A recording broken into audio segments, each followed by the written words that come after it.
Deux personnalités politiques qui font la une de la presse nationale ce matin. Un homme et une femme de gauche. Et ce n'est pas pour autant qu'ils sont copains. D'ailleurs, à voir l'attitude d'Anne Hidalgo, la main levée, tendue, l'air sévère sur le Parisien aujourd'hui en France, et le regard limite penaud de Jean-Luc Mélenchon en première page du JDD, eh bien, on a clairement l'impression qu'il se fait sérieusement gronder, Jean-Luc Mélenchon.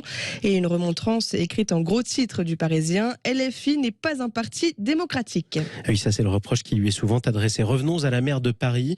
Elle parle cash, notamment sur ce qu'elle pense du leader de la France insoumise, Jean-Luc Mélenchon. Mais oui, carrément, il est hors de question de me sentir représentée par lui, dit-elle. Je ne pourrai jamais remettre mon destin de femme politique entre ses mains. LFI, c'est une impasse. Celle qui qualifie la NUPS de tentative semble ne pas y croire une seconde. Et quand on lui demande si le PS est mort, sa réponse, je ne sais pas.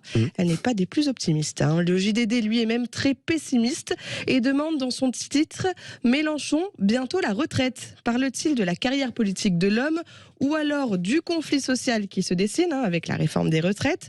Le tribun devrait y occuper la ligne de front de ce conflit social qui pourrait redorer son image quelque peu abîmée. Allez, on passe aux chiffres choisis par le journal du dimanche qui montrent l'ampleur de l'abîme.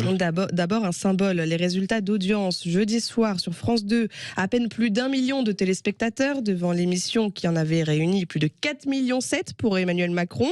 Mais surtout, le sondage IFOP fiducial pour Sud Radio, où 67% des Français le considèrent comme un handicap pour permettre à la gauche de revenir au pouvoir.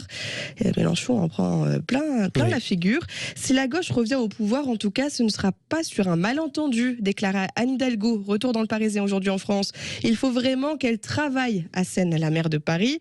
Les cas de vérité d'Anne Hidalgo, interrogée par les lecteurs du Parisien, et beaucoup de sport d'ailleurs dans ces cas de vérité. JO 2024, Parc des Princes, trottinette aussi, c'est à lire dans l'édition du jour. Oui, Paris, ton univers impitoyable, et la gauche aussi d'ailleurs, son univers impitoyable. Merci beaucoup Morgane Thomas.